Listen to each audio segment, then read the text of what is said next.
welcome to Preparing for the Unexpected. I'm your host, Alex Fullick, and as always, we like to talk about things related to business continuity, resilience, health and safety, anything that helps you, your organization, or your community prepare for, respond to, and overcome adverse situations. If you'd like to be a guest on the show, please feel free. You can find me on LinkedIn. I'm the only Alex Fullick there. I'm really easy to find, and I do respond to everything I get. Today, we're talking with Treena Reilkoff. Treena, welcome back to the show. Great to be back, Alex. Thanks. And we've got a few topics to talk about today. School violence, work-related suicide, and psychological health and safety environments. So Yes. why don't we jump into the first one All right. and talk about school violence? What's Yes. going on? Well, school violence has been kind of a passion topic for me because that's kind of where I started in my risk mitigation in looking at violence in schools and workplaces in our communities and have a background within first responders in public safety. And the idea of mitigating school violence, we always look to, okay, what can the teachers do? What do we need to know? How can we stop it? But it's becoming more prevalent in North America.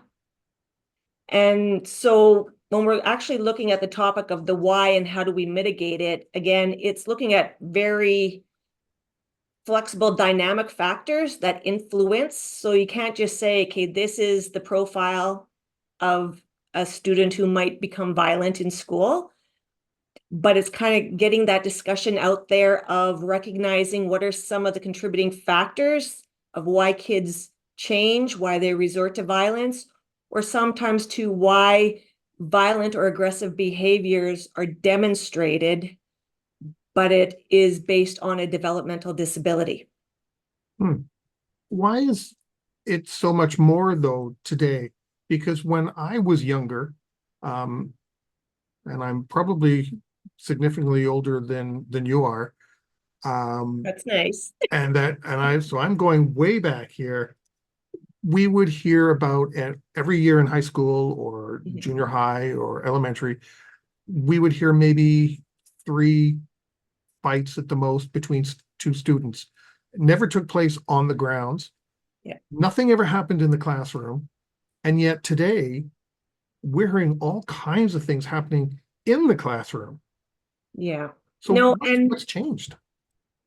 I think it's just more vocal. And I think, again, because environments are unique, so the urban city of over 1 million versus the rural town versus the village, it all depends where you grew up. So if I go back to when I was in high school, and again, there's cliques. Girls have cliques, boys have cliques. Back in high school, where I lived in the north end of the city in Manitoba, a little city outside of Winnipeg that I won't name just for confidentiality of all my friends and family. But in high school, we had to create our own girl gang to protect us from getting jumped by the girls who wanted to beat us up at high school. So walking down the street was not safe. We took fields, we took back lanes, and they just didn't like us because we were supposedly the popular girls. So the girls wanted to beat us up. So we actually had, formed our little gang with a gang sign and a gang name to always create that safety in more than one person. And that still stands today, having worked back in the day in schools as the mental health counselor, behavioral consultant, outreach. It's looking at that mentality that for some reason, no matter what policies, processes for bullying, violence in the schools you put in place, it still exists.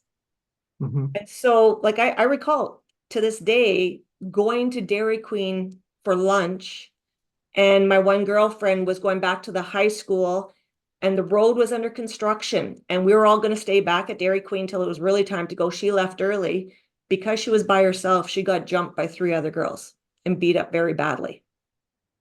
And that just again reiterated the importance of, if you are being bullied or your target, and we were girls, the importance of always having somebody with you, never being alone. So kind of when I worked in the schools, I would do bullying workshops and classes for kids, right? And if there was bullying or violence, you know, all that schools usually go to, you kick out the kid, you expel them. But again, that's punishment. How are we turning it into discipline and creating that learning environment to mitigate it? Why are some of these kids, bringing violence or weapons to school? And so one kid that I counseled, to me, he is what is my memory of what a resilient youth is, who was known as the bully, who was known to bring weapons to work or to school, right? Didn't have many friends, but he was also the same youth in grade 5 who would come to school on time. He would make bannock for the teachers, and his home life is where he would live and sleep with a knife under his bed because mom was dating stepdad and they were at his house and there was parties every night with guns and knives. So this is a child who's surrounded by family violence, alcohol, and he's having a learned behavior. And then he comes to school, but that's his safety net of school. And where do kids act out the most when they feel safe? It's at school, because that's the safe place.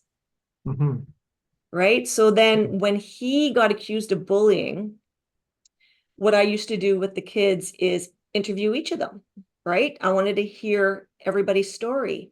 And I remember this one time, the story came out that he got reported having a pocket knife.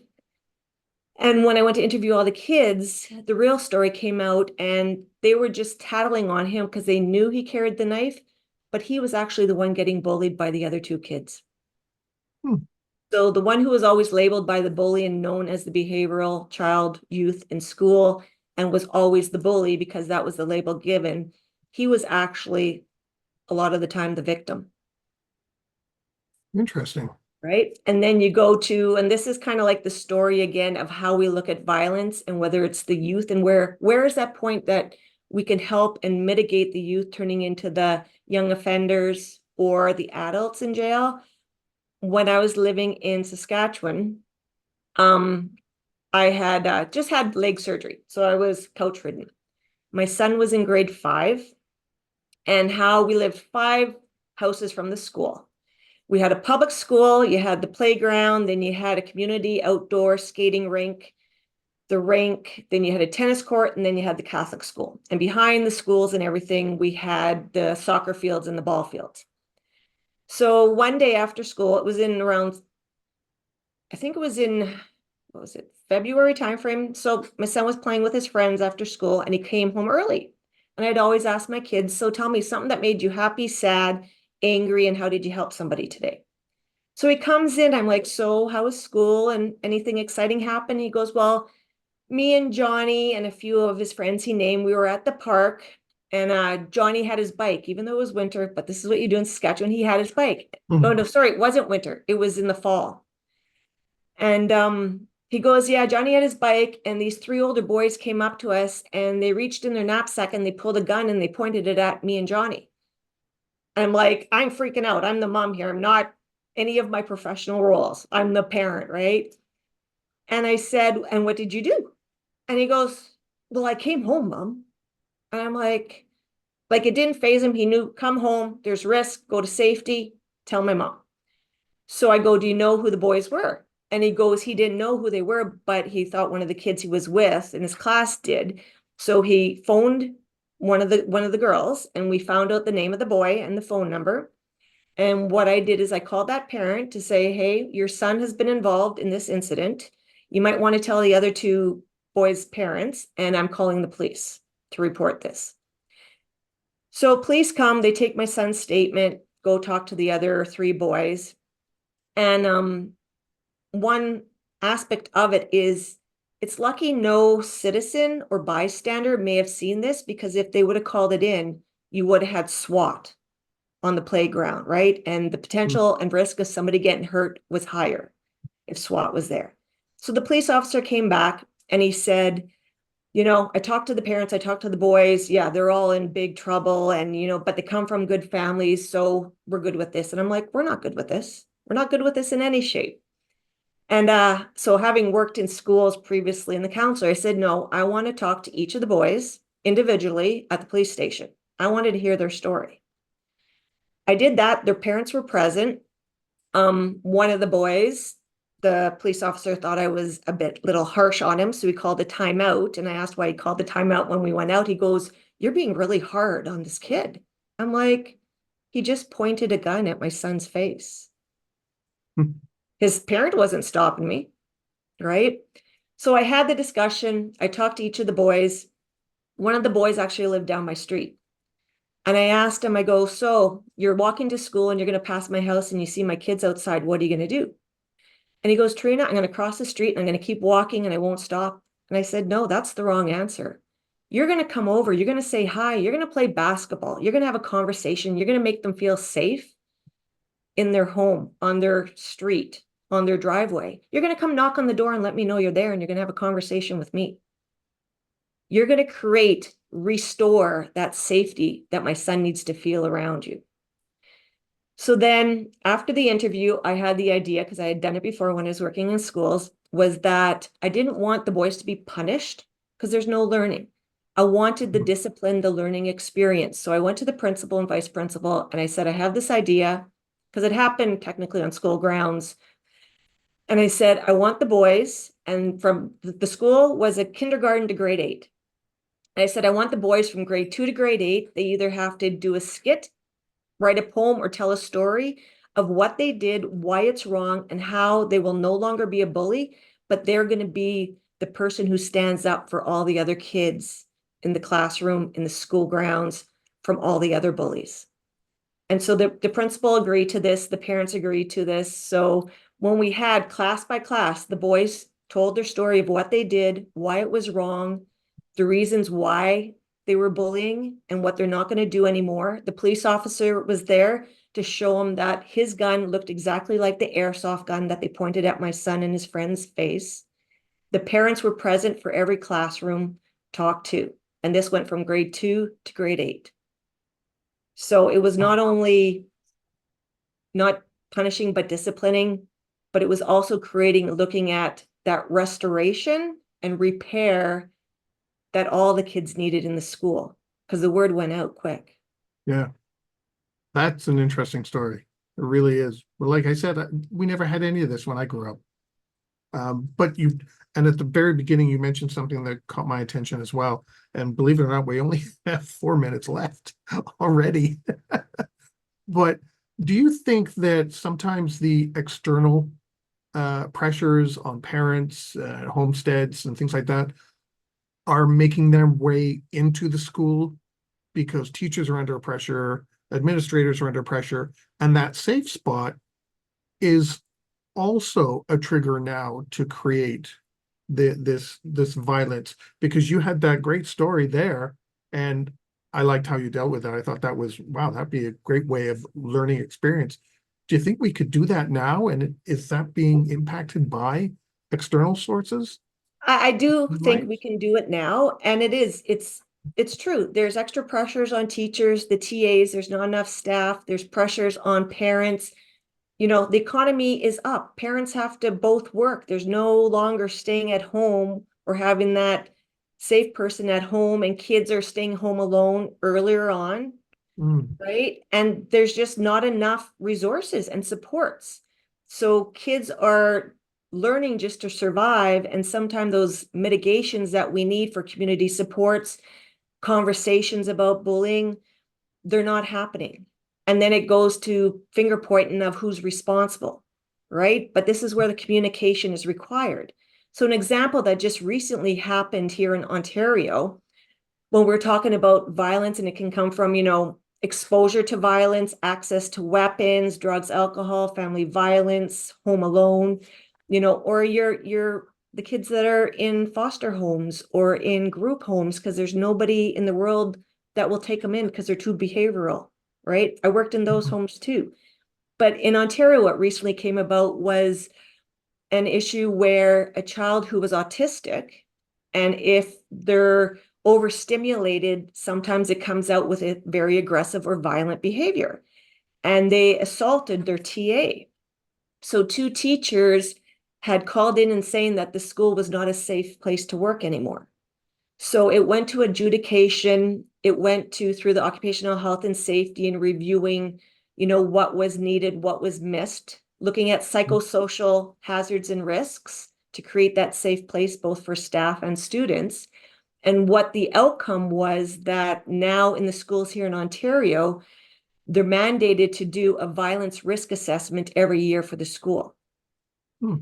Where again, policy, process, procedures, great, and you can do that risk assessment, but the people who are coming in to do the risk assessment, are they doing a dynamic and static risk assessment for violence, but are they also incorporating and understanding neurodivergence and invisible disabilities and developmental disabilities, where kids with autism, Asperger's, ADHD, fetal alcohol syndrome, when they're overstimulated, that comes out sometimes as very aggressive and violent behavior. That could mean chairs and desks getting thrown at teachers and students. I've worked with these kids.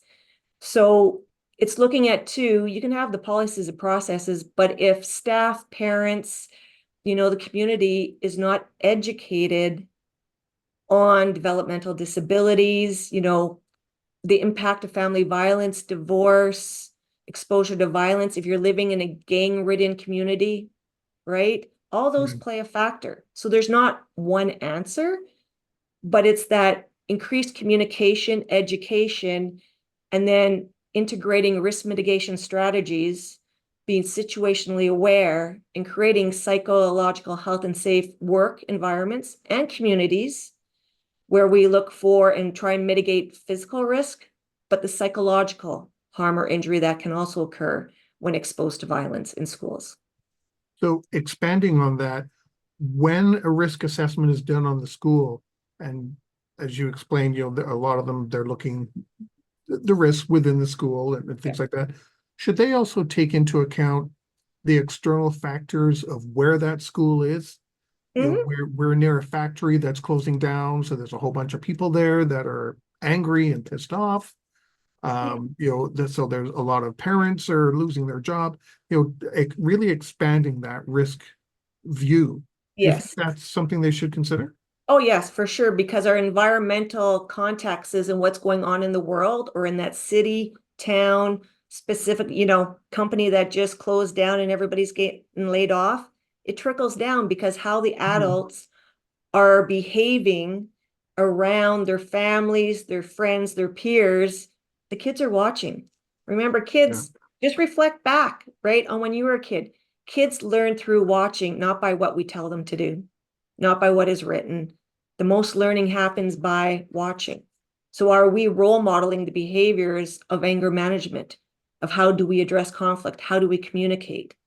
How, if we're exposed to a critical incident, how did we learn to manage it? And in the schools, how are teachers, families, parent, teacher, community building in how to help repair and restore even after post-COVID? Because today and now is where we're creating that intergenerational trauma and conflict resiliency, because the kids today, even though they're a certain chronological age, they have missed out on emotional, mental, and social development from being isolated due to COVID for a few years. Yeah. So we have to remember that even the kids going into the workforce in college, right? There's a lot of mental health increasing or reactive behavior because they were robbed of years of development. And I think on that note, we've come to the end of our first segment. Talking today with Treena Reilkoff, and we'll be right back. If you like that video, thumbs up. If you didn't like that video, thumbs down. But leave me a message and let me know your thoughts. Of course, don't forget to subscribe. And in the meantime, stay prepared, everybody.